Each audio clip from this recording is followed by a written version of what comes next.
Paulo, servo de Cristo Jesus, chamado para ser apóstolo, separado para o Evangelho de Deus, o qual foi prometido por ele de antemão por meio dos seus profetas nas Escrituras Sagradas, acerca de seu filho, que como homem era descendente de Davi, e que mediante o Espírito de Santidade foi declarado Filho de Deus com poder, pela sua ressurreição dentre os mortos, Jesus Cristo, nosso Senhor. Por meio dele e por causa do seu nome, recebemos graça e apostolado para chamar dentre todas as nações um povo para a obediência que vem pela fé. E vocês também estão entre os chamados para pertencerem a Jesus Cristo. A todos os que em Roma são amados de Deus e chamados para serem santos. A vocês, graça e paz da parte de Deus, nosso Pai, e do Senhor Jesus Cristo. Paulo anseia visitar a igreja em Roma. Antes de tudo, sou grato a meu Deus, mediante Jesus Cristo, por todos vocês, porque em todo o mundo está sendo anunciada a fé que vocês têm. Deus, a quem sirvo de todo o coração pregando o Evangelho de seu Filho, é minha testemunha de como sempre me lembro de vocês, em minhas orações, e peço que agora, finalmente pela vontade de Deus, seja-me aberto o caminho para que eu possa visitá-los. Anseio vê-los, a fim de compartilhar com vocês algum dom espiritual para fortalecê-los, isto é, para que eu e vocês sejamos mutuamente encorajados pela fé. Quero que vocês saibam, irmãos, que muitas vezes planejei visitá-los, mas fui impedido até agora. Meu propósito é colher algum fruto entre vocês, assim como tenho colhido entre os demais gentios. Sou devedor, tanto a gregos como a bárbaros, tanto a sábios como a ignorantes. Por isso estou disposto a pregar o Evangelho também a vocês que estão em Roma. Não me envergonho do Evangelho, porque é o poder de Deus para a salvação de todo aquele que crê, primeiro do judeu, depois do grego. Porque no Evangelho é revelada a justiça de Deus, uma justiça que do princípio ao fim é pela fé, como está escrito, o justo viverá pela fé. A ira de Deus contra a humanidade. Portanto, a ira de Deus é revelada dos céus contra toda a impiedade e injustiça dos homens que suprimem a verdade pela injustiça. Pois o que de Deus se pode conhecer é manifesto entre eles, porque Deus lhes manifestou. Pois desde a criação do mundo, os atributos invisíveis de Deus, seu eterno poder e sua natureza divina, têm sido vistos claramente, sendo compreendidos por meio das coisas criadas, de forma que tais homens são indesculpáveis. Porque, tendo conhecido a Deus, não o glorificaram como Deus, nem lhe renderam graças, mas os seus pensamentos tornaram-se fúteis e o coração insensato deles obscureceu-se. Dizendo-se sábios, tornaram-se loucos e trocaram a glória do Deus imortal por imagens feitas segundo a semelhança do homem mortal, bem como de pássaros, quadrúpedes e répteis. Por isso Deus os entregou à impureza sexual, segundo os desejos pecaminosos do seu coração, para a degradação do seu corpo entre si. Trocaram a verdade de Deus pela mentira, e adoraram e serviram a coisas e seres criados, em lugar do Criador, que é bendito para sempre. Amém. Por causa disso, Deus os entregou a paixões vergonhosas. Até suas mulheres trocaram suas relações sexuais naturais por outras, contrárias à natureza. Da mesma forma, os homens também abandonaram as relações naturais com as mulheres e se inflamaram de paixão um pelos outros. Começaram a cometer atos indecentes, homens com homens, e receberam em si mesmos o castigo merecido pela sua perversão.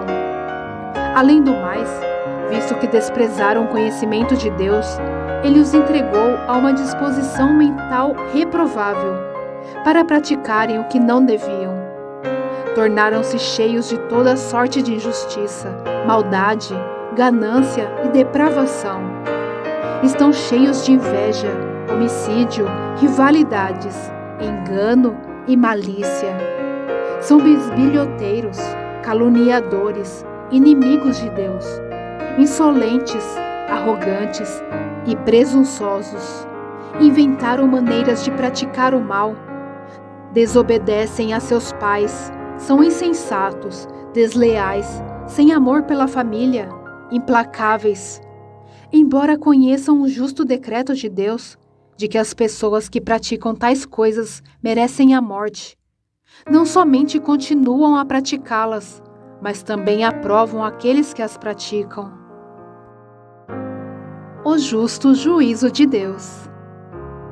Portanto, você que julga os outros é indesculpável, pois está condenando a si mesmo naquilo em que julga, visto que você que julga pratica as mesmas coisas. Sabemos que o juízo de Deus contra os que praticam tais coisas é conforme a verdade. Assim, quando você, um simples homem, os julga, mas pratica as mesmas coisas, pensa que escapará do juízo de Deus? Ou será que você despreza as riquezas da sua bondade, tolerância e paciência, não reconhecendo que a bondade de Deus o leva ao arrependimento? Contudo, por causa da sua teimosia e do seu coração obstinado, você está acumulando ira contra si mesmo, para o dia da ira de Deus, quando se revelará o seu justo julgamento. Deus retribuirá a cada um conforme o seu procedimento. Ele dará vida eterna aos que, persistindo em fazer o bem, buscam glória, honra e imortalidade. Mas haverá ira e indignação para os que são egoístas, que rejeitam a verdade e seguem a injustiça. Haverá tribulação e angústia para todo ser humano que pratica o mal, primeiro para o judeu, depois para o grego, mas glória, honra e paz para todo o que pratica o bem, primeiro para os judeus, depois para o grego, pois em Deus não há parcialidade. Todo aquele que pecar sem a lei também perecerá. E todo aquele que pecar sob a lei, pela lei será julgado. Porque não são os que ouvem a lei que são justos aos olhos de Deus, mas os que obedecem à lei. Estes serão declarados justos. De fato, quando os gentios que não têm a lei praticam naturalmente o que ela ordena, tornam-se lei para si mesmos, embora não possuam a lei, pois mostram que as exigências da lei estão gravadas em seu coração. Disso dão testemunho também a sua consciência e os pensamentos deles, ora acusando-os, ora defendendo-os. Isso tudo se verá no dia em que Deus julgar os segredos dos homens, mediante Jesus Cristo, conforme o declara o meu Evangelho. Os judeus e a lei. Ora, você leva o nome de judeu, apoia-se na lei e orgulha-se de Deus. Você conhece a vontade de Deus e aprova o que é superior, porque é instruído pela lei. Você está convencido de que é guia de cegos, luz para os que estão em trevas, instrutor de insensatos, mestre de crianças, porque tem na lei a expressão do conhecimento e da verdade. E então, você que ensina os outros, não ensina a si mesmo? Você que prega contra o furto, furta? Você que diz que não se deve adulterar, adultera? Você que detesta ídolos, rouba-lhe os templos? Você que se orgulha da lei, desonra a Deus desobedecendo a lei? Pois como está escrito, o nome de Deus é blasfemado entre os gentios por causa de vocês.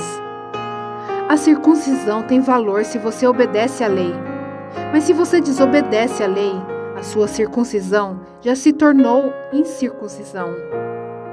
Se aqueles que não são circuncidados obedecem aos preceitos da lei, não serão eles considerados circuncidados? Aquele que não é circuncidado fisicamente, mas obedece à lei, condenará você que, tendo a lei escrita e a circuncisão, é transgressor da lei. Não é judeu quem o é apenas exteriormente, nem é circuncisão a quem é meramente exterior e física. Não, judeu é quem o é interiormente, e circuncisão é a operada no coração, pelo Espírito e não pela lei escrita. Para estes o louvor não provém dos homens, mas de Deus. Que vantagem há então em ser judeu? Ou que utilidade há em circuncisão? Muita, em todos os sentidos, principalmente porque aos judeus foram confiadas as palavras de Deus. Que importa se alguns deles foram infiéis? A sua infidelidade anulará a fidelidade de Deus? De maneira nenhuma. Seja Deus verdadeiro e todo homem mentiroso, como está escrito, para que sejas justificado nas tuas palavras e prevaleças quando fores julgado. Mas, se a nossa injustiça ressalta de maneira ainda mais clara a justiça de Deus, que diremos? Que Deus é injusto por aplicar a sua ira? Estou usando um argumento humano. Claro que não. Se fosse assim, como Deus iria julgar o mundo? Alguém pode alegar ainda: se a minha mentira ressaltar a veracidade de Deus, aumentando assim a sua glória, por que sou condenado como pecador? Por que não dizer, como alguns caluniosamente afirmam, que dizemos: façamos o mal, para que nos venha o bem? A condenação dos tais é merecida. Ninguém é justo. Que concluiremos então? Estamos em posição de vantagem? Não. Já demonstramos que tanto judeus quanto gentios estão debaixo do pecado, como está escrito: não há nenhum justo, nenhum sequer. Não há ninguém que entenda, ninguém que busque a Deus. Todos se desviaram, tornaram-se juntamente inúteis. Não há ninguém que faça o bem. Não há nenhum sequer. Suas gargantas são um túmulo aberto. Com suas línguas enganam. Veneno de serpentes está em seus lábios. Suas bocas estão cheias de maldição e amargura. Seus pés são ágeis para derramar sangue. Ruína e desgraça marcam os seus caminhos, e não conhecem o caminho da paz. Aos seus olhos é inútil temer a Deus.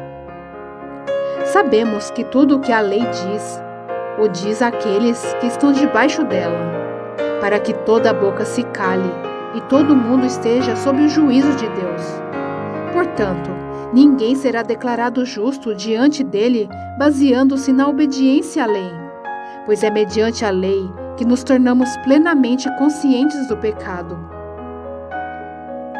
A justiça por meio da fé. Mas agora se manifestou uma justiça que provém de Deus, independente da lei, da qual testemunham a lei e os profetas. Justiça de Deus mediante a fé em Jesus Cristo, para todos os que creem. Não há distinção, pois todos pecaram e estão destituídos da glória de Deus, sendo justificados gratuitamente por sua graça, por meio da redenção que há em Cristo Jesus. Deus o ofereceu como sacrifício para propiciação, mediante a fé, pelo seu sangue, demonstrando a sua justiça. Em sua tolerância, havia deixado impunes os pecados anteriormente cometidos, mas no presente demonstrou a sua justiça, a fim de ser justo e justificador daquele que tem fé em Jesus. Onde está, então, o motivo de vanglória? É excluído. Baseado em que princípio? No da obediência à lei? Não, mas no princípio da fé. Pois sustentamos que o homem é justificado pela fé, independente da obediência à lei. Deus é Deus apenas dos judeus? Ele não é também o Deus dos gentios? Sim, dos gentios também. Visto que existe um só Deus, que pela fé justificará os circuncisos e os incircuncisos, anulamos então a lei pela fé? De maneira nenhuma.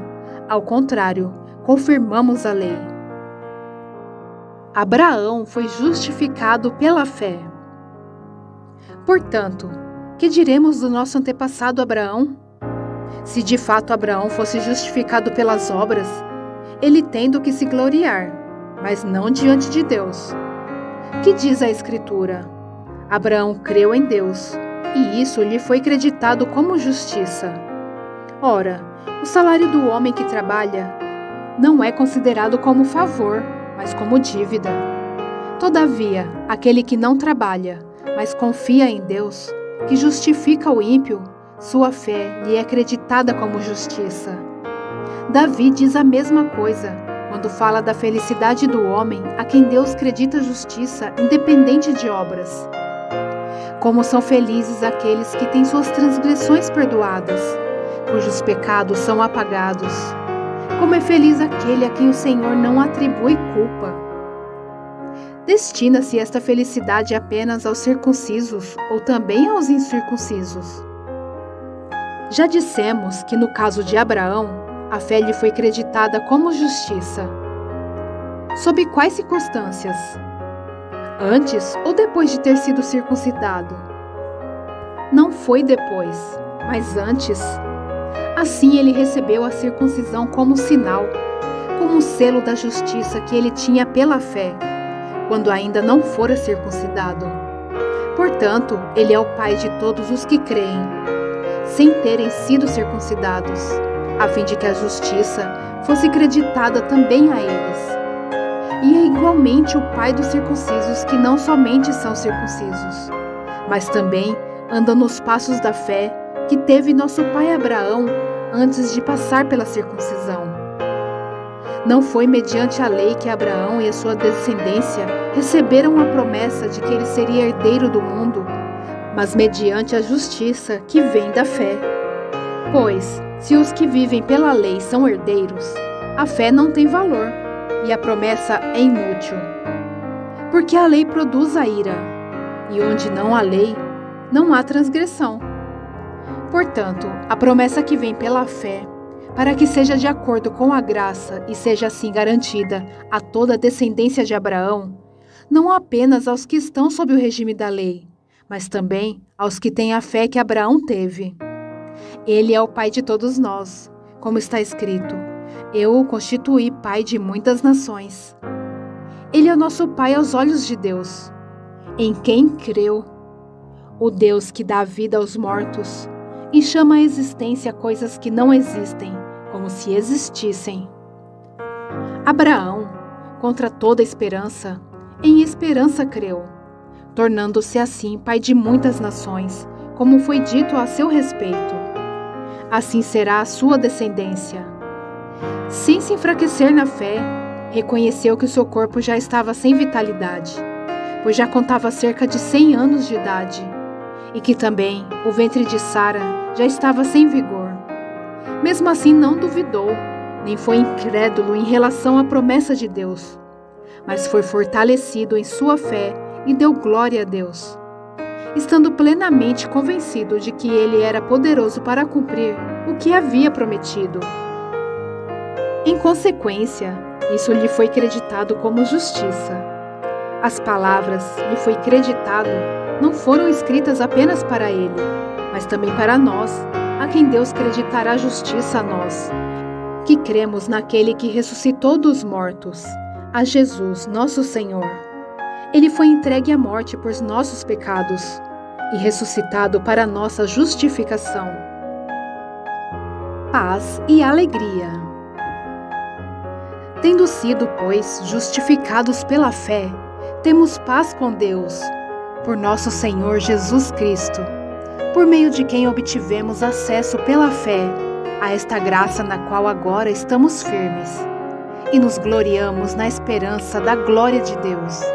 Não só isso, mas também nos gloriamos nas tribulações, porque sabemos que a tribulação produz perseverança. A perseverança, um caráter aprovado, e o caráter aprovado, esperança. E a esperança não nos decepciona, porque Deus derramou seu amor em nossos corações, por meio do Espírito Santo que Ele nos concedeu. De fato, no devido tempo, quando ainda éramos fracos, Cristo morreu pelos ímpios. Dificilmente haverá alguém que morra por um justo, embora pelo homem bom, talvez alguém tenha coragem de morrer. Mas Deus demonstra o seu amor por nós. Cristo morreu em nosso favor quando ainda éramos pecadores. Como agora fomos justificados por seu sangue, muito mais ainda, por meio dele, seremos salvos da ira de Deus. Se quando éramos inimigos de Deus, fomos reconciliados com ele mediante a morte de seu Filho, quanto mais agora, tendo sido reconciliados, seremos salvos por sua vida. Não apenas isso, mas também nos gloriamos em Deus, por meio de nosso Senhor Jesus Cristo, mediante quem recebemos agora a reconciliação. Morte em Adão, vida em Cristo. Portanto, da mesma forma como o pecado entrou no mundo por um homem, e pelo pecado a morte, assim também a morte veio a todos os homens, porque todos pecaram. Pois antes de ser dada a lei, o pecado já estava no mundo. Mas o pecado não é levado em conta quando não existe lei. Todavia, a morte reinou desde o tempo de Adão até o de Moisés, mesmo sobre aqueles que não cometeram pecado semelhante à transgressão de Adão, o qual era um tipo daquele que haveria de vir. Entretanto, não há comparação entre a dádiva e a transgressão. De fato, muitos morreram por causa da transgressão de um só homem, mas a graça de Deus, isto é, a dádiva pela graça de um só, Jesus Cristo, transbordou ainda mais para muitos.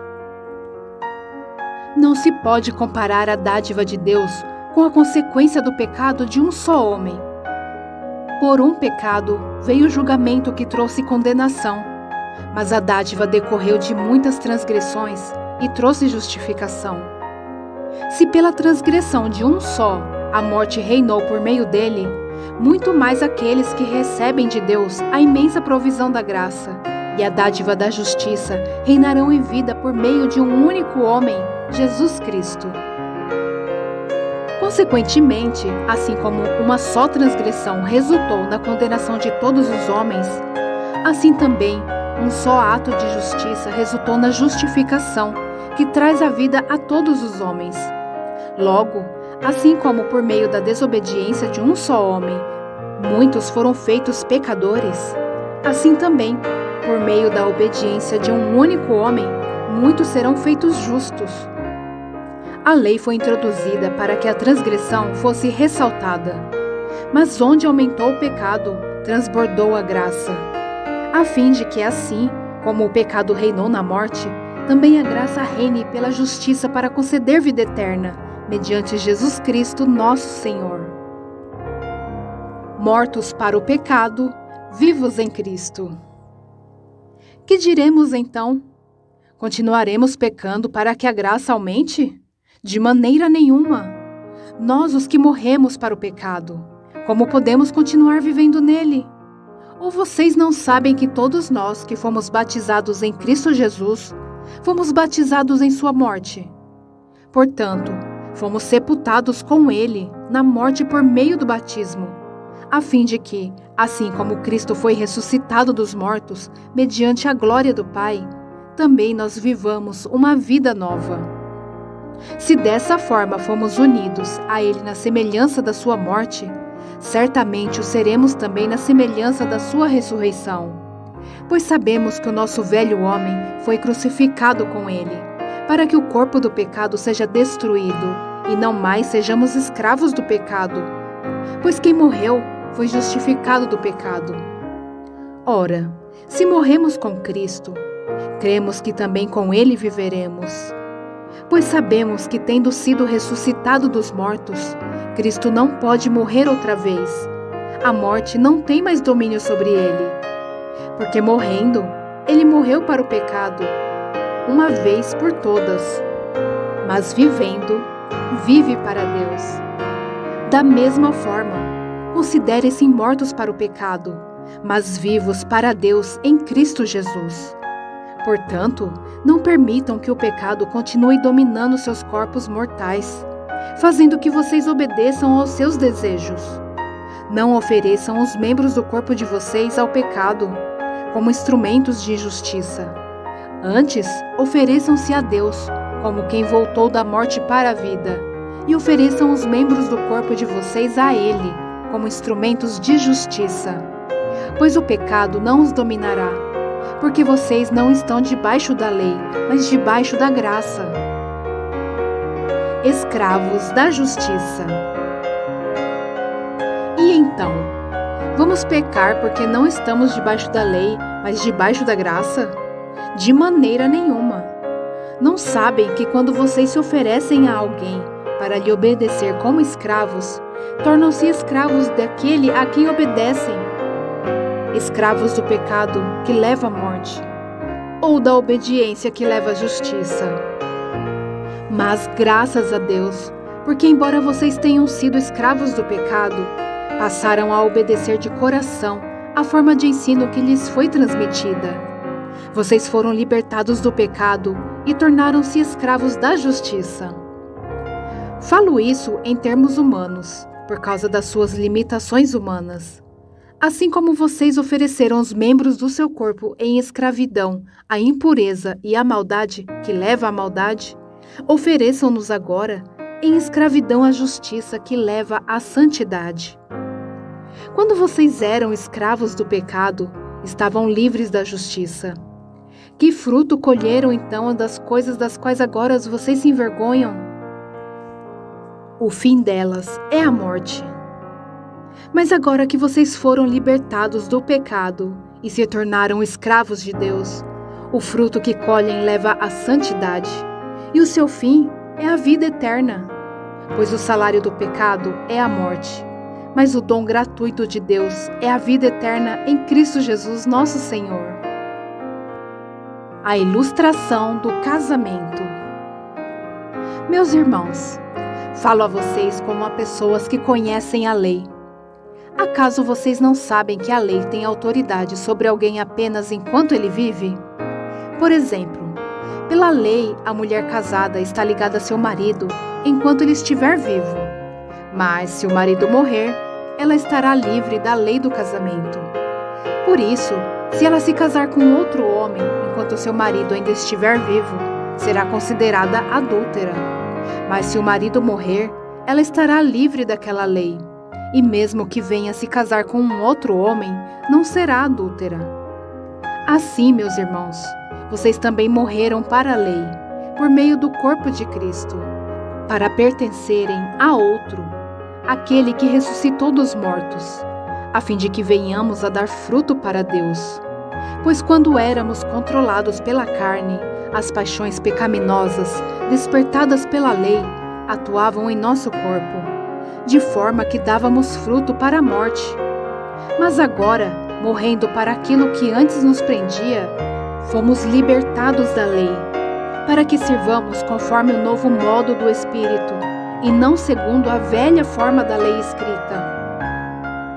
A luta contra o pecado. Que diremos então? A lei é o pecado? De maneira nenhuma. De fato, eu não saberia o que é pecado, a não ser por meio da lei. Pois, na realidade, eu não saberia o que é cobiça, se a lei não dissesse, não cobiçarás. Mas o pecado, aproveitando a oportunidade dada pelo mandamento, produziu em mim todo tipo de desejo cobiçoso. Pois sem a lei, o pecado está morto. Antes, eu vivia sem a lei, mas quando o mandamento veio, o pecado reviveu e eu morri. Descobri que o próprio mandamento, destinado a produzir vida, na verdade produziu morte. Pois o pecado, aproveitando a oportunidade dada pelo mandamento, enganou-me e por meio do mandamento me matou. De fato, a lei é santa e o mandamento é santo, justo e bom. E então, o que é bom se tornou em morte para mim?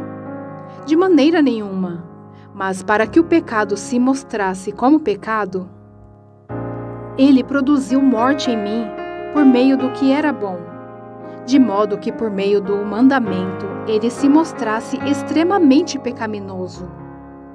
Sabemos que a lei é espiritual, Eu, contudo, não o sou, pois fui vendido como escravo ao pecado. Não entendo o que faço, pois não faço o que desejo, mas o que odeio. E se faço o que não desejo, admito que a lei é boa. Neste caso, não sou mais eu quem o faz, mas o pecado que habita em mim. Sei que nada de bom habita em mim, isto é, em minha carne, porque tenho o desejo de fazer o que é bom, mas não consigo realizá-lo.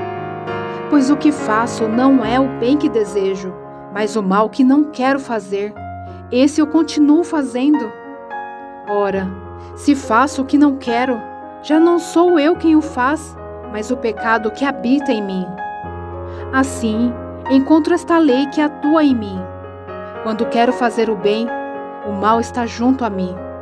No íntimo do meu ser tenho prazer na lei de Deus, mas vejo outra lei atuando nos membros do meu corpo, guerreando contra a lei da minha mente, tornando-me prisioneiro da lei do pecado que atua em meus membros.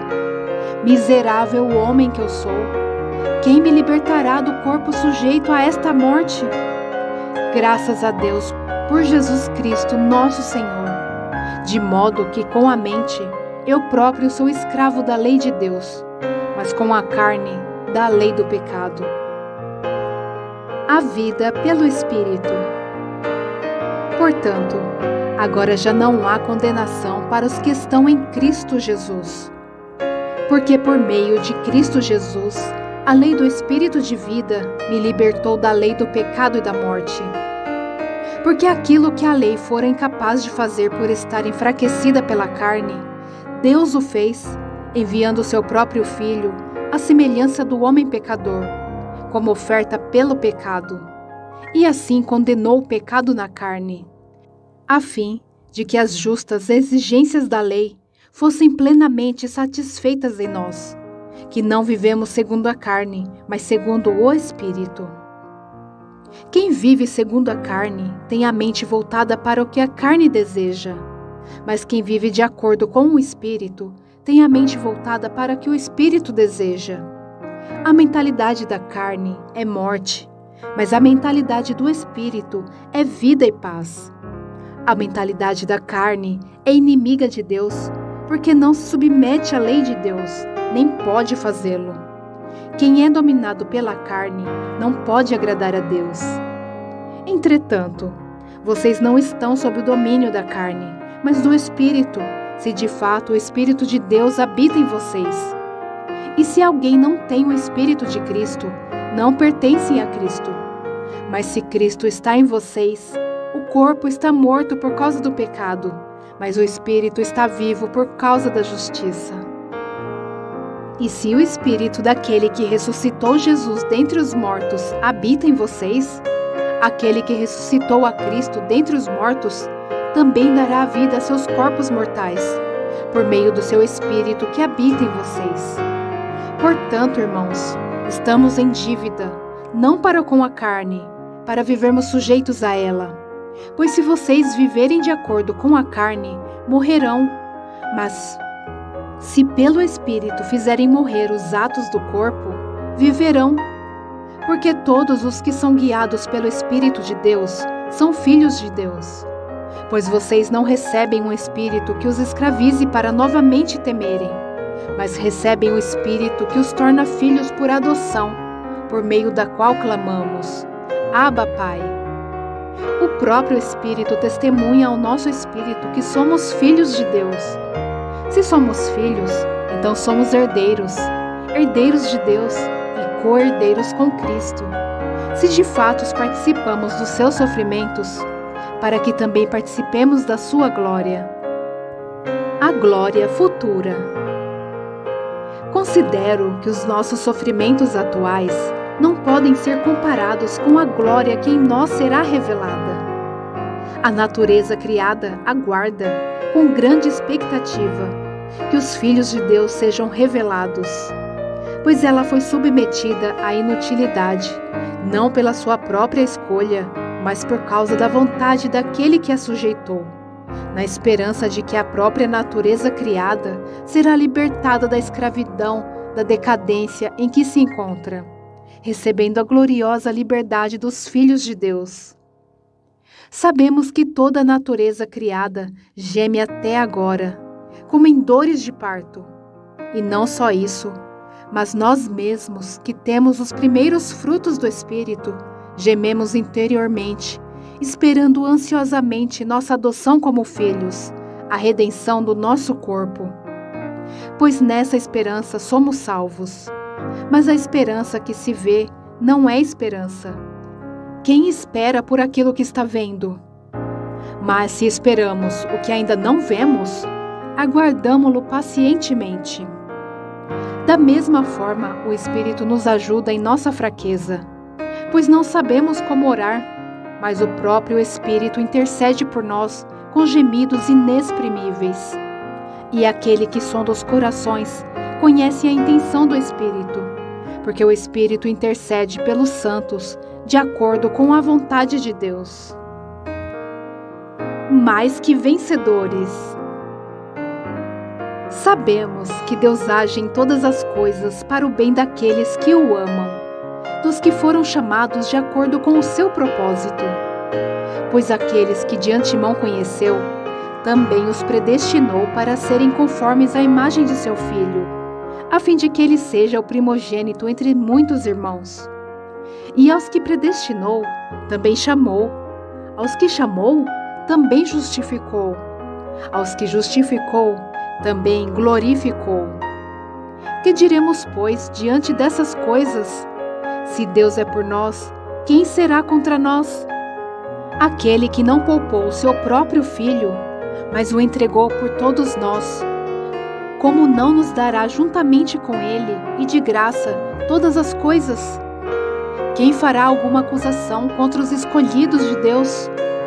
É Deus quem os justifica. Quem os condenará? Foi Cristo Jesus que morreu, e mais, que ressuscitou e está à direita de Deus, e também intercede por nós. Quem nos separará do amor de Cristo?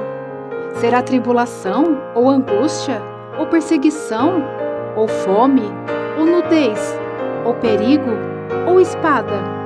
Como está escrito: por amor de ti, enfrentamos a morte todos os dias. Somos considerados como ovelhas destinadas ao matadouro. Mas em todas estas coisas somos mais que vencedores, por meio daquele que nos amou.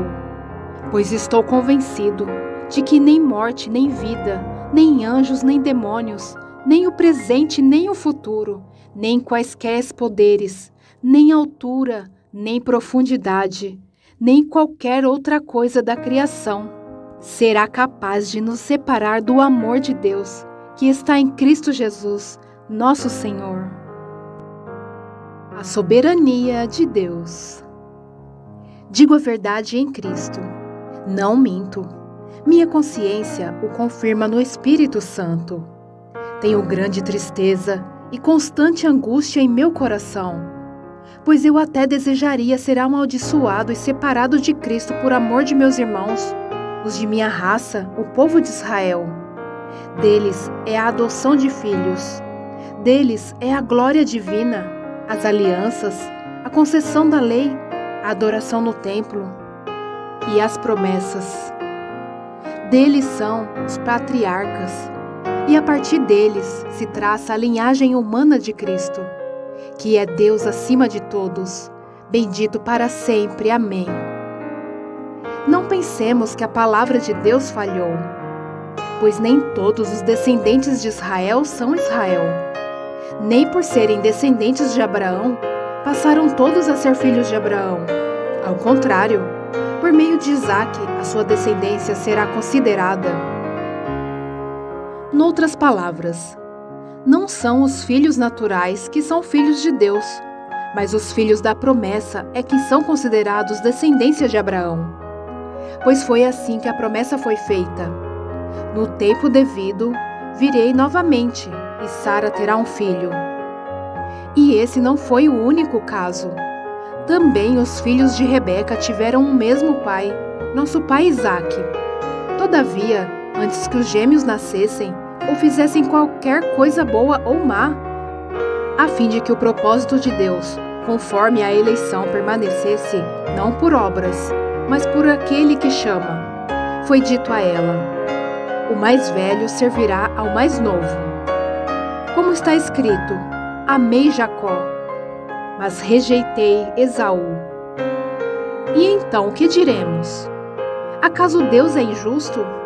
De maneira nenhuma, pois ele diz a Moisés: terei misericórdia de quem eu quiser ter misericórdia, e terei compaixão de quem eu quiser ter compaixão. Portanto, isso não depende do desejo ou do esforço humano, mas da misericórdia de Deus. Pois a Escritura diz ao Faraó: eu o levantei exatamente com este propósito, mostrar em você o meu poder, e para que meu nome seja proclamado em toda a terra. Portanto, Deus tem misericórdia de quem Ele quer, e endurece a quem Ele quer. Mas algum de vocês me dirá: então por que Deus ainda nos culpa? Pois quem resiste à sua vontade? Mas quem é você, ó homem, para questionar a Deus? Acaso aquilo que é formado pode dizer ao que formou: por que me fizeste assim? O oleiro não tem direito de fazer do mesmo barro um vaso para fins nobres e outro para uso desonroso? E se Deus, querendo mostrar a sua ira e tornar conhecido o seu poder, suportou com grande paciência os vasos de sua ira, preparados para a destruição? Que dizer se ele fez isto para tornar conhecidas as riquezas de sua glória aos vasos de sua misericórdia, que preparou de antemão para a glória, ou seja, a nós, a quem também chamou, não apenas dentre os judeus, mas também dentre os gentios? Como ele diz em Oséias: chamarei meu povo, a quem não é meu povo, e chamarei minha amada, a quem não é minha amada. E acontecerá que no mesmo lugar em que se lhes declarou: vocês não são meu povo, eles serão chamados filhos do Deus vivo. Isaías exclama com relação a Israel: embora o número dos israelitas seja como a areia do mar, apenas o remanescente será salvo. Pois o Senhor executará na terra a sua sentença, rápida e definitivamente. Como anteriormente disse Isaías: se o Senhor dos Exércitos não nos tivesse deixado descendentes, já estaríamos como Sodoma e semelhantes a Gomorra. A incredulidade de Israel. Que diremos então? Os gentios, que não buscavam justiça, a obtiveram, uma justiça que vem da fé. Mas Israel, que buscava uma lei que trouxesse justiça, não a alcançou. Por que não? Porque não a buscava pela fé, mas como se fosse por obras. Eles tropeçaram na pedra de tropeço, como está escrito: eis que ponho em Sião uma pedra de tropeço e uma rocha que faz cair, e aquele que nela confia jamais será envergonhado. Irmãos, o desejo do meu coração e a minha oração a Deus pelos israelitas é que eles sejam salvos. Posso testemunhar que eles têm zelo por Deus, mas o seu zelo não se baseia no conhecimento. Porquanto, ignorando a justiça que vem de Deus e procurando estabelecer a sua própria, não se submeteram à justiça de Deus. Porque o fim da lei é Cristo, para a justificação de todo o que crê. Moisés descreve dessa forma a justiça que vem da lei. O homem que fizer estas coisas viverá por meio delas.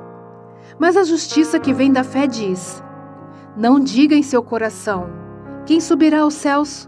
Isto é, para fazer Cristo descer? Ou quem descerá ao abismo? Isto é, para fazer Cristo subir dentre os mortos. Mas o que ela diz? A palavra está perto de você. Está em sua boca e em seu coração. Isto é, a palavra da fé que estamos proclamando.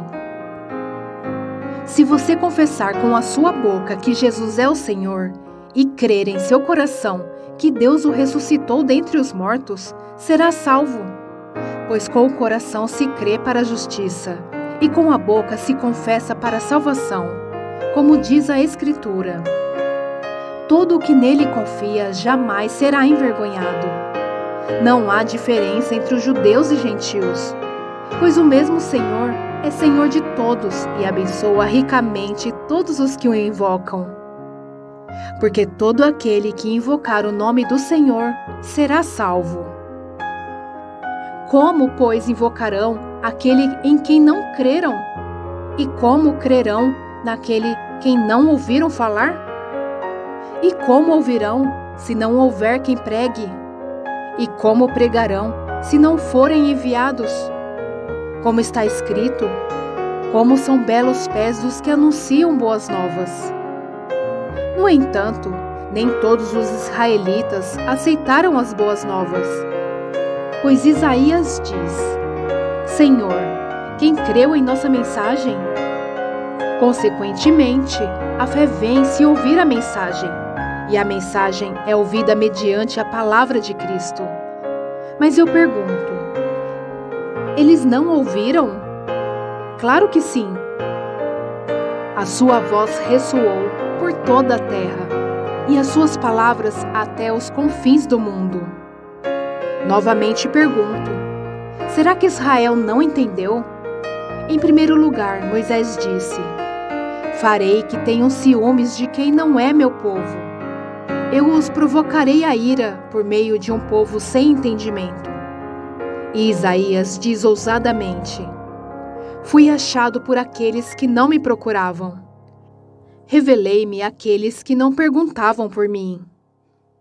Mas a respeito de Israel ele diz: o tempo todo estendi as mãos a um povo desobediente e rebelde. O remanescente de Israel. Pergunto, pois, acaso Deus rejeitou o seu povo? De maneira nenhuma. Eu mesmo sou israelita, descendente de Abraão, da tribo de Benjamim. Deus não rejeitou o seu povo, o qual de antemão conheceu.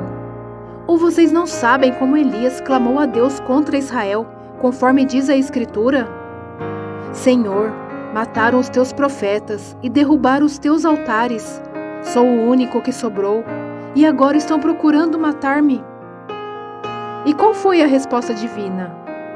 Reservei para mim 7.000 homens, que não dobraram os joelhos diante de Baal. Assim, hoje também há um remanescente escolhido pela graça. E se é pela graça, já não é mais pelas obras. Se fosse, a graça já não seria graça. Que dizer então? Israel não conseguiu aquilo que tanto buscava, mas os eleitos o obtiveram. Os demais foram endurecidos, como está escrito. Deus lhe deu um espírito de atordoamento, olhos para não ver e ouvidos para não ouvir, até o dia de hoje.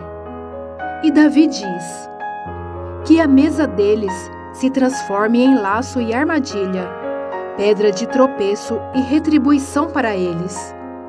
Escureçam-se os seus olhos, para que não consigam ver, e suas costas fiquem encurvadas para sempre. Os ramos enxertados. Novamente pergunto: acaso tropeçaram para que ficassem caídos? De maneira nenhuma. Ao contrário, por causa da transgressão deles, veio salvação para os gentios, para provocar ciúme em Israel. Mas se a transgressão deles significa riqueza para o mundo, e o seu fracasso, riqueza para os gentios, quanto mais significará a sua plenitude? Estou falando a vocês, gentios, visto que sou apóstolo para os gentios, exalto o meu ministério, na esperança de que alguma forma possa provocar ciúme em meu próprio povo e salvar alguns deles. Pois se a rejeição deles é a conciliação do mundo, o que será a sua aceitação, senão vida dentre os mortos? Se é santa a parte da massa que é oferecida como primeiros frutos, toda a massa também o é. Se a raiz é santa, os ramos também o serão. Se alguns ramos foram cortados, e você, sendo oliveira brava, foi enxertado entre os outros, e agora participa da seiva que vem da raiz da oliveira cultivada. Não se glorie contra esses ramos. Se o fizer, saiba que não é você quem sustenta a raiz, mas a raiz a você. Então você dirá: os ramos foram cortados, para que eu fosse enxertado. Está certo. Eles, porém, foram cortados devido à incredulidade, e você permanece pela fé. Não se orgulhe, mas tema, pois se Deus não poupou os ramos naturais, também não poupará você. Portanto, considere a bondade e severidade de Deus. Severidade para com aqueles que caíram, mas bondade para com você, desde que permaneça na bondade dele. De outra forma, você também será cortado. E quanto a eles, se não continuarem na incredulidade, serão enxertados, pois Deus é capaz de enxertá-los outra vez. Afinal de contas, se você foi cortado de uma oliveira brava por natureza e de maneira antinatural foi enxertado numa oliveira cultivada, quanto mais serão enxertados os ramos naturais em sua própria oliveira? Todo Israel será salvo. Irmãos, não quero que ignorem este ministério, para que não se tornem presunçosos. Israel experimentou um endurecimento em parte, até que chegue à plenitude dos gentios. E assim, todo Israel será salvo, como está escrito: virá de Sião o Redentor, que desviará de Jacó a impiedade. E esta é a minha aliança com eles, quando eu remover os seus pecados. Quanto ao Evangelho, eles são inimigos por causa de vocês, mas quanto à eleição, são amados por causa dos patriarcas. Pois os dons e o chamado de Deus são irrevogáveis. Assim como vocês, que antes eram desobedientes a Deus, mas agora receberam misericórdia, graças à desobediência deles. Assim também, agora eles se tornaram desobedientes, a fim de que também recebam agora misericórdia, graças à misericórdia de Deus para com vocês. Pois Deus colocou todos sobre a desobediência, para exercer misericórdia para com todos. Hino de louvor a Deus. Ó profundidade da riqueza, da sabedoria e do conhecimento de Deus! Quão insondáveis são os seus juízos e inescrutáveis os seus caminhos! Quem conheceu a mente do Senhor? Ou quem foi seu conselheiro? Quem primeiro lhe deu, para que ele o recompense?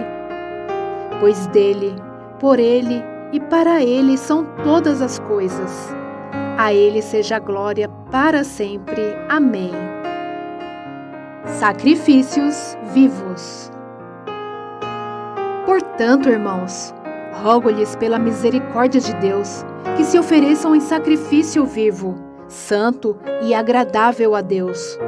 Este é o culto racional de vocês. Não se amoldem ao padrão deste mundo, mas transformem-se pela renovação da sua mente, para que sejam capazes de experimentar e comprovar a boa, agradável e perfeita vontade de Deus. Por isso, pela graça que me foi dada, digo a todos vocês: ninguém tenha de si mesmo um conceito mais elevado do que deve ter, mas ao contrário, tenha um conceito equilibrado, de acordo com a medida da fé que Deus lhe concedeu.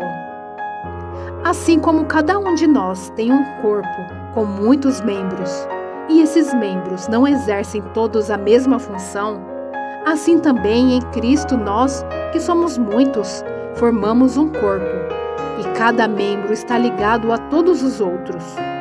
Temos diferentes dons, de acordo com a graça que nos foi dada. Se alguém tem o dom de profetizar, use-o na proporção da sua fé. Se seu dom é servir, sirva. Se é ensinar, ensine. Se é dar ânimo, que assim faça. Se é contribuir, que contribua generosamente. Se é exercer liderança, que a exerça com zelo. Se é mostrar misericórdia, que o faça com alegria. O amor. O amor deve ser sincero. Odeiem o que é mal. Apeguem-se ao que é bom. Dediquem-se uns aos outros com amor fraternal. Prefiram dar honras uns aos outros mais do que a si próprios. Nunca lhes falte o zelo. Sejam fervorosos no espírito. Sirvam ao Senhor. Alegrem-se na esperança. Sejam pacientes na tribulação. Perseverem na oração. Compartilhem o que vocês têm com os santos em suas necessidades. Pratiquem a hospitalidade. Abençoem aqueles que os perseguem. Abençoem e não os amaldiçoem. Alegrem-se com os que se alegram. Chorem com os que choram. Tenham uma mesma atitude uns para com os outros. Não sejam orgulhosos, mas estejam dispostos a associar-se a pessoas de posição inferior. Não sejam sábios aos seus próprios olhos. Não retribuam a ninguém mal por mal. Procurem fazer o que é correto aos olhos de todos. Façam todo o possível para viver em paz com todos. Amados, nunca procurem vingar-se, mas deixem com Deus a ira, pois está escrito: minha é a vingança, eu retribuirei, diz o Senhor. Ao contrário, se o seu inimigo tiver fome, dê-lhe de comer. Se tiver sede, dê-lhe de beber. Fazendo isso, você amontoará brasas vivas sobre a cabeça dele. Não se deixem vencer pelo mal, mas vençam o mal com o bem. Submissão às autoridades. Todos devem sujeitar-se às autoridades governamentais, pois não há autoridade que não venha de Deus. As autoridades que existem foram por Ele estabelecidas. Portanto, aquele que se rebela contra a autoridade está se colocando contra o que Deus instituiu. E aqueles que assim procedem trazem condenação sobre si mesmos. Pois os governantes não devem ser temidos, a não ser pelos que praticam o mal. Você quer viver livre do medo da autoridade? Pratique o bem, e ela o enaltecerá, pois é serva de Deus para o seu bem. Mas se você praticar o mal, tenha medo, pois ela não porta a espada sem motivo. É serva de Deus, agente da justiça para punir quem pratica o mal. Portanto, é necessário que sejamos submissos às autoridades, não apenas por causa da possibilidade de uma punição, mas também por questão de consciência. É por isso também que vocês pagam imposto, pois as autoridades estão a serviço de Deus, sempre dedicadas a este trabalho. Deem a cada um o que lhe é devido. Se imposto, imposto. Se tributo, tributo. Se temor, temor. Se honra, honra. O amor ao próximo e o fim dos tempos.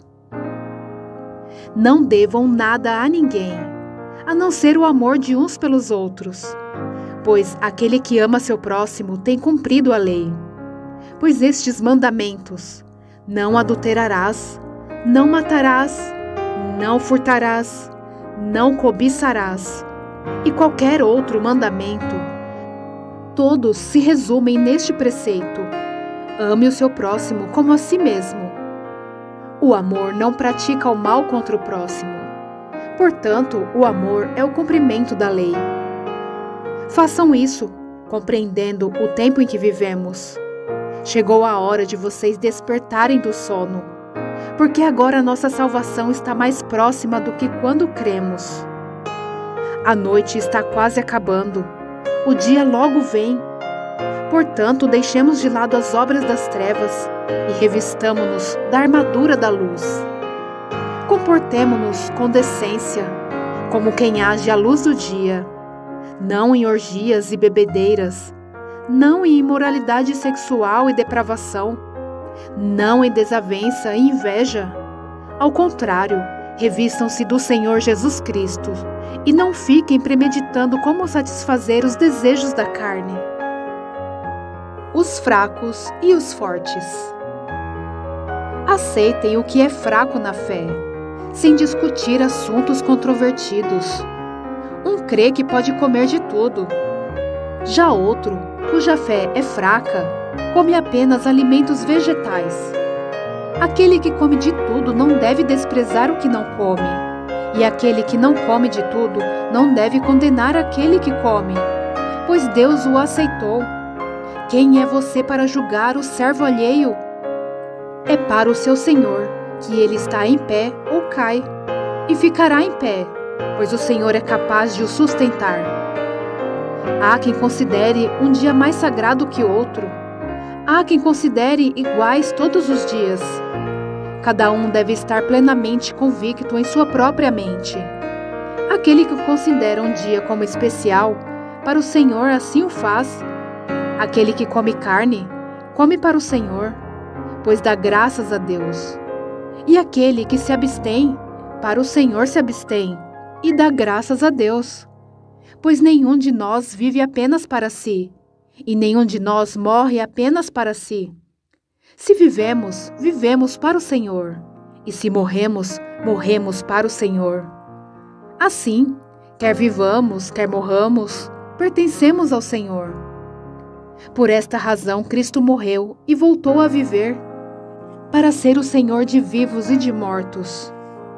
Portanto, você, por que julga seu irmão? E por que despreza seu irmão? Pois todos compareceremos diante do tribunal de Deus, porque está escrito: por mim mesmo jurei, diz o Senhor, diante de mim, todo joelho se dobrará, e toda língua confessará que sou Deus. Assim, cada um de nós prestará contas de si mesmo a Deus. Portanto, deixemos de julgar uns aos outros. Em vez disso, façamos o propósito de não colocar pedra de tropeço ou obstáculo no caminho do irmão. Como alguém que está no Senhor Jesus, tenho plena convicção de que nenhum alimento é por si mesmo impuro, a não ser para quem assim o considere, para ele é impuro. Se o seu irmão se entristece devido ao que você come, você já não está agindo por amor. Por causa da sua comida, não destrua seu irmão, por quem Cristo morreu. Aquilo que é bom para vocês, não se torne objeto de maledicência. Pois o reino de Deus não é comida nem bebida, mas justiça, paz e alegria no Espírito Santo. Aquele que assim serve a Cristo é agradável a Deus e aprovado pelos homens. Por isso, esforcemo-nos em promover tudo o quanto conduz à paz e à edificação mútua. Não destrua a obra de Deus por causa da comida. Todo alimento é puro, mas é errado comer qualquer coisa que faça os outros tropeçarem. É melhor não comer carne nem beber vinho, nem fazer qualquer outra coisa que leve seu irmão a cair. Assim seja qual for o seu modo de crer a respeito destas coisas, que isso permaneça entre você e Deus. Feliz é o homem que não se condena naquilo que aprova. Mas aquele que tem dúvida é condenado se comer, porque não come com fé, e tudo que não provém da fé é pecado. Nós que somos fortes, devemos suportar as fraquezas dos fracos, e não agradar a nós mesmos. Cada um de nós deve agradar ao seu próximo para o bem dele, a fim de edificá-lo. Pois também Cristo não agradou a si próprio, mas como está escrito: os insultos daqueles que te insultam caíram sobre mim. Pois tudo o que foi escrito no passado foi escrito para nos ensinar, de forma que por meio da perseverança e do bom ânimo, procedentes das Escrituras, mantenhamos a nossa esperança. O Deus que concede perseverança e ânimo, dê-lhes um espírito de unidade, segundo Cristo Jesus, para que com um só coração em uma só voz vocês glorifiquem ao Deus e Pai de nosso Senhor Jesus Cristo. Portanto, aceitem-se uns aos outros, da mesma forma que Cristo os aceitou, a fim de que vocês glorifiquem a Deus. Pois eu lhes digo que Cristo se tornou servo dos que são da circuncisão, por amor à verdade de Deus, para confirmar as promessas feitas aos patriarcas, a fim de que os gentios glorifiquem a Deus por sua misericórdia, como está escrito: por isso eu te louvarei entre os gentios, cantarei louvores ao teu nome. E também diz: cantem de alegria, ó gentios, com o povo dele. E mais: louvem o Senhor, todos vocês gentios, cantem louvores a ele todos os povos. E Isaías também diz: brotará a raiz de Jessé, aquele que se levantará para reinar sobre os gentios. Estes colocarão nele a sua esperança.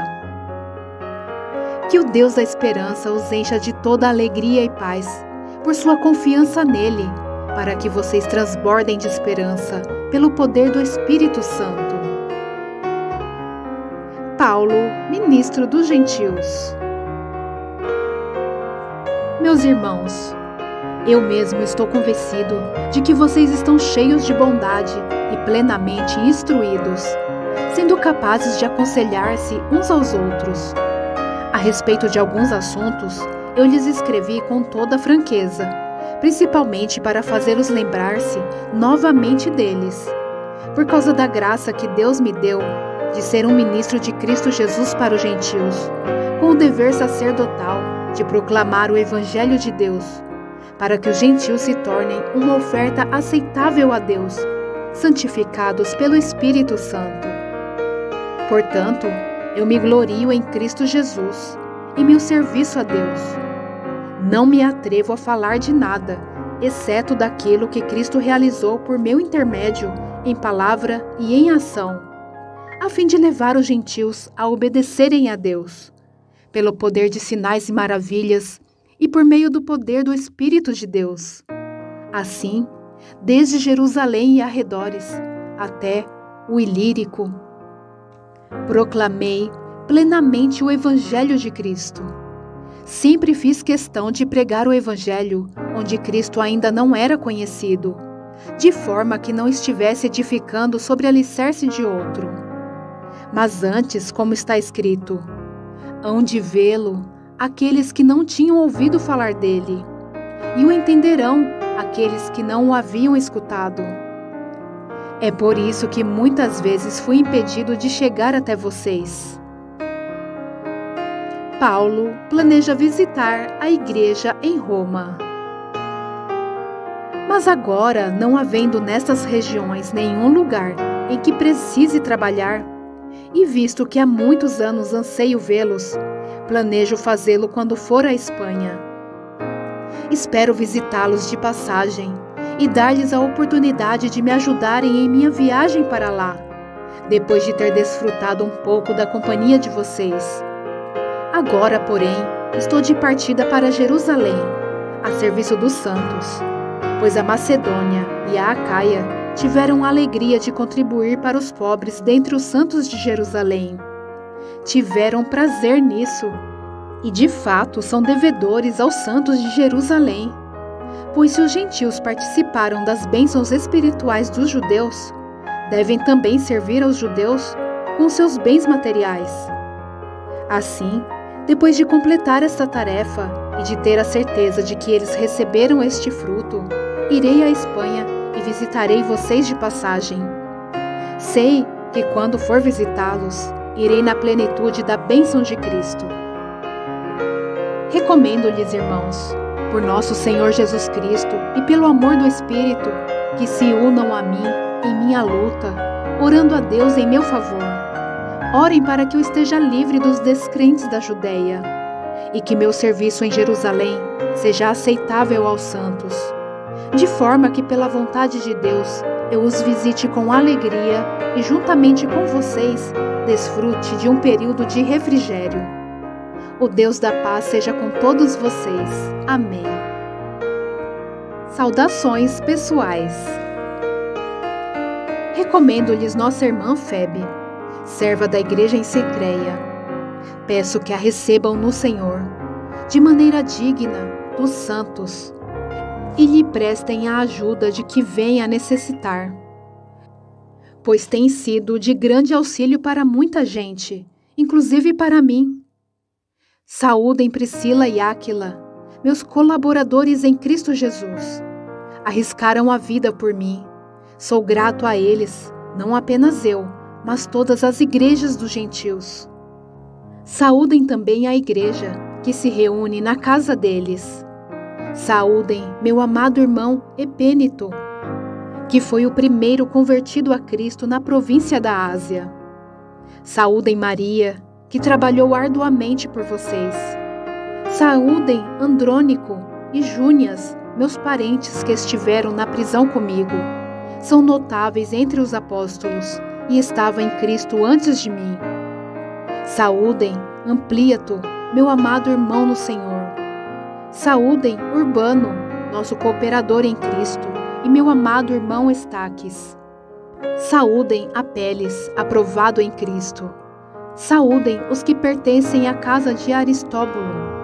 Saúdem Herodião, meu parente. Saúdem os da casa de Narciso, que estão no Senhor. Saúdem Trifena e Trifosa, mulheres que trabalham arduamente no Senhor. Saúdem a amada Pérside, outra que trabalhou arduamente no Senhor. Saúdem Rufo, eleito no Senhor, e sua mãe, que tem sido mãe também para mim. Saúdem Ansíscrito, Flegone, Hermes, Pátrobas, Hermas e os irmãos que estão com eles. Saúdem Filólogo, Júlia, Nereu e sua irmã, e também Olimpas e todos os santos que estão com eles. Saúdem uns aos outros com um beijo santo. Todas as igrejas de Cristo enviam-lhes saudações. Recomendo-lhes, irmãos, que tomem cuidado com aqueles que causam divisões e colocam obstáculos ao ensino que vocês têm recebido. Afastem-se deles, pois essas pessoas não estão servindo a Cristo nosso Senhor, mas a seus próprios apetites.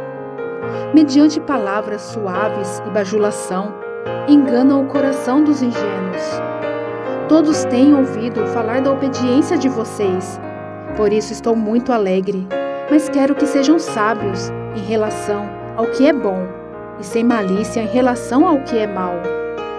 Em breve o Deus de paz esmagará Satanás debaixo dos pés de vocês. A graça do nosso Senhor Jesus seja com vocês. Timóteo, meu cooperador, envia-lhe saudações, bem como Lúcio, Jason e Sosípatro, meus parentes. Eu, Tércio, que redigi esta carta, saúdo vocês no Senhor. Gaio, cuja hospitalidade eu e toda a igreja desfrutamos, envia-lhe saudações. Erasto, administrador da cidade e nosso irmão, Quarto, enviamo-lhe saudações. Que a graça de nosso Senhor Jesus Cristo seja com vocês todos. Amém.